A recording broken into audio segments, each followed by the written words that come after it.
Honorable members, Mr. Speaker.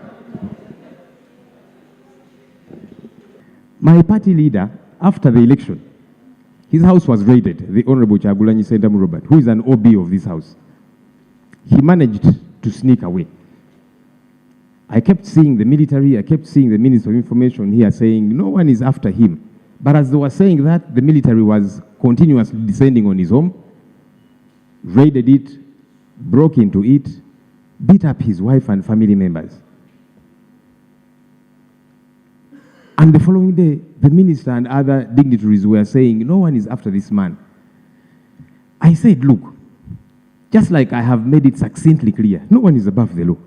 If there is an offense that the Honorable Kyagulanyi Ssentamu Robert is suspected of having committed, whether it be running for president, some people think it is an offense that you can challenge the Bush war general, and so it's an offense. Whatever offense it is, why don't summons get to be issued to him?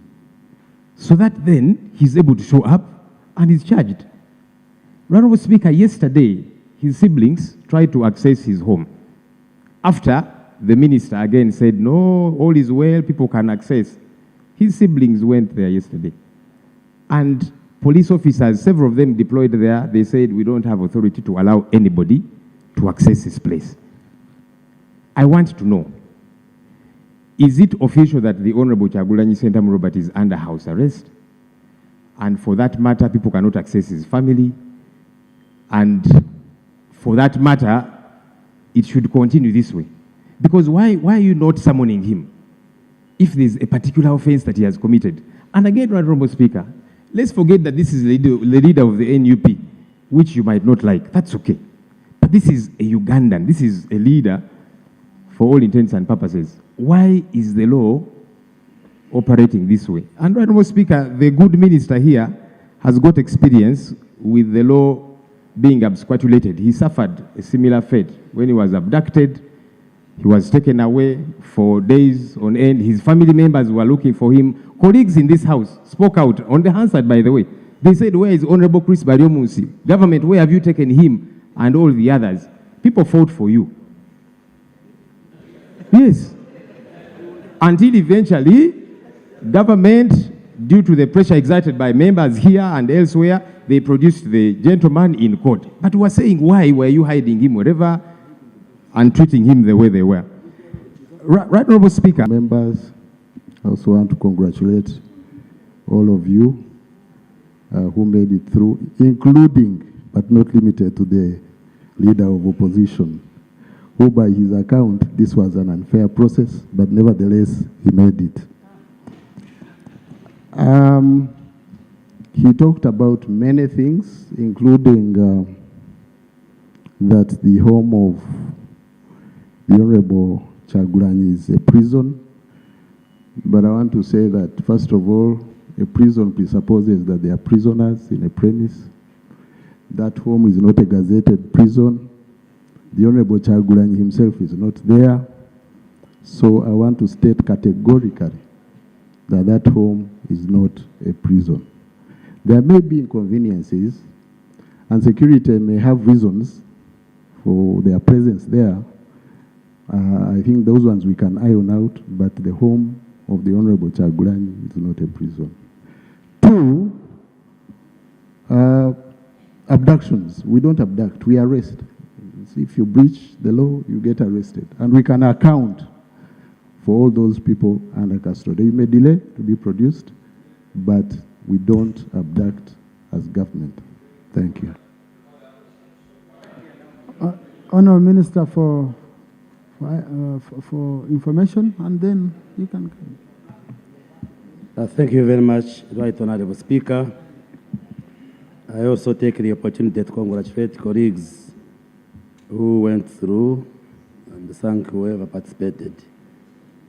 I think many of the issues to do with the arrests, the Minister of Internal Affairs has commented. But just to recap what I told the country as the Minister of Information, is that there are no charges being preferred against the Honorable Kyagulanyi, and the state is not looking for him. He's a free man. That's the point I made. he chose on his own volition to go into hiding. The state is not interested in him. Otherwise, the state would pick him from wherever he is, because we know. We have technology to trace people. But because we are not interested in him, that's why I said he's free to be in his home. At the moment, he's not at the home, but he is free at time and members of his family. There is a light deployment at his home, not to harass anybody, but for Ugandans not to use the home as a public disorder hub for purposes of security, their security interests. And therefore, there is some access control. Because again, also when the head of the home is not there, you wouldn't want the whole crowd of Ugandans to just swim there. So there's some control, but harmless. So, leader of opposition, your leader is not wanted by the state, and advise him to be at home, provided he doesn't engage in law breaking. There is no problem with that. Secondly, it is not true that I have ever been abducted by this government. In 2012, we had an issue in this house where a colleague died in circumstances which were not clear. I was tasked by the House as a commissioner of Parliament to be part of the team to find out what had happened. Unfortunately, there was like a misunderstanding between the government and us in Parliament, and I was arrested on my way to Fort Portal and detained at the Ginger Road Police Station, produced in the Buganda Road Court, given bail, and for 9 months we battled with the government, and I defeated the government and forgave the government. Yes. And actually, Mr. General Kare Kaihura apologized to me officially, because I also told the president that I am a qualified medical doctor and I knew what I was doing in that investigation. I remember we had an argument before, and I told him I will defeat you in court because I am a senior doctor, highly qualified, by the way, and there is no law I had broken, and indeed court agreed with me. So insinuations that I was abducted, I know the Honorable Semuju usually wants to use it all the time on the opposition, but that one is long past, so I just wanted to clarify. And I was working as a commissioner. Point of order. Okay. Mr. Speaker, first of all, I have not said anything since I came here.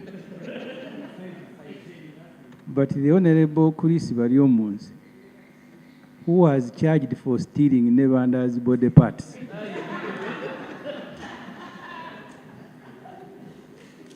wants to draw me in an argument where I am not a party.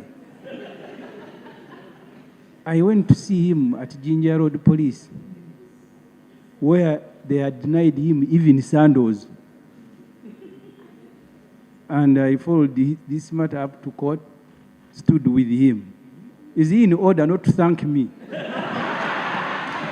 but to keep dragging me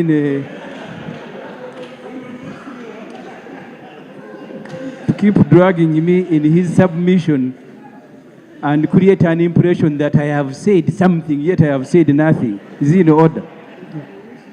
Honorable Semuju, when Honorable Chris was presenting, I saw you, on your face I saw signs which are not usual. You are not the usual you. So I think since he's a qualified doctor and highly qualified, he might have understood you better, that you're concerned or you are so. So, but at least you should thank Honorable Semuju for what he did. No, actually, Honorable Semuju is my friend. Did he friend. bring you sandals even though he just observed and went away? I want to thank the Honorable Semuju because actually he came and many colleagues came to visit me, but he came empty-handed.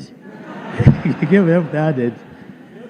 But I appreciate he was concerned, but he even wrote a story in Observer which misquoted what he claims I have said, but that's for another day. But I want to thank him and the other colleagues. And I remember the Honorable Amuriat and the Honorable Nabu Kenya and the Honorable David Bahat stood surely for me in court. So it's true, there was support in the parliament during that time because we were fighting for the welfare of a colleague who had died in circumstances which were not clear. And I've already said, if it happened again, I would still do the same that I did then, to fight for the rights of somebody, especially who can't speak for himself or speak for herself in those circumstances. So I have no regrets for what I did on behalf of Parliament then as a parliamentary commissioner. So you should never use it to blackmail me or to think that I will feel shy because of the role that I played as a commissioner in this house. Allow me to congratulate my colleagues. Though many of us came in different ways, others through the door, others through the window, but all the same, I congratulate everyone. The clarification I would like to seek from our minister. Our minister, the leader of opposition raised very important concern about the vice chair of Northern Uganda of NUP. She disappeared. The family is looking for where she is. What we are interested in knowing is, tell us, where is she? Where have you detained her? And what charges was preferred before her? Right now, many people are disappearing. Be straight to the point and tell us where are those who are lost, where they are. That is where we want to go. Thank you. Minister of Internal Affairs,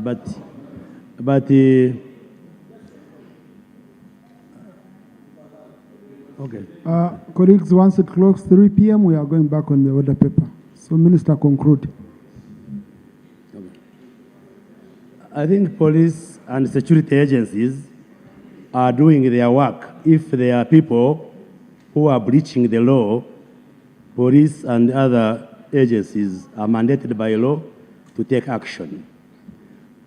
What we have guided security is that if they arrest somebody, he or she should be arrested roughly and taken to gazetted centers and processed in accordance with the law.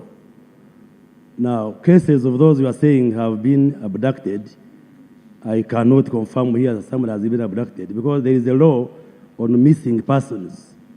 If your dear one goes missing for a number of days, the law requires you to report to police that my person is missing, and then the law commands police now to assist you in search of such a person.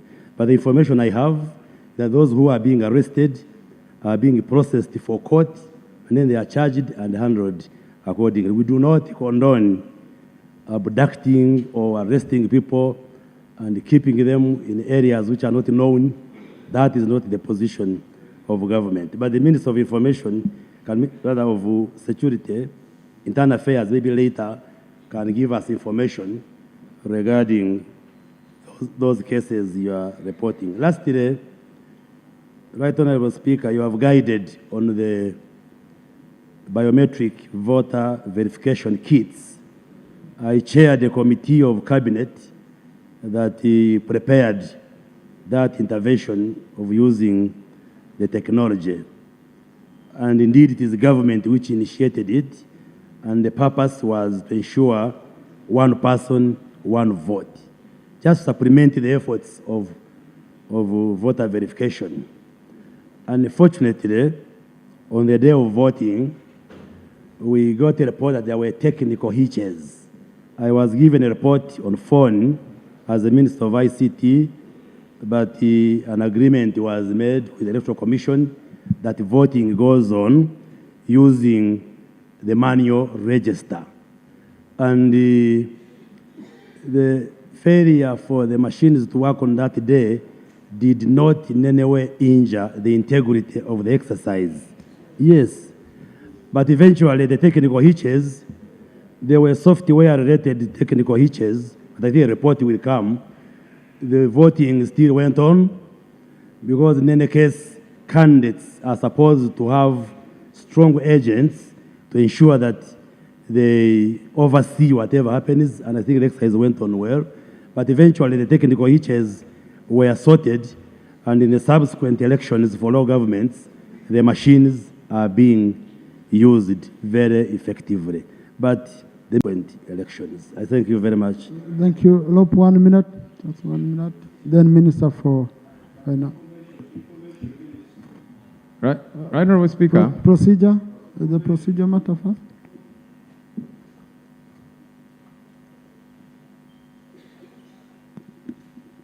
Thank you, Mr. Speaker. I thought I would raise it after the leader of opposition, but I thank you. When you are communicating, you informed the House about colleagues who had lost parents.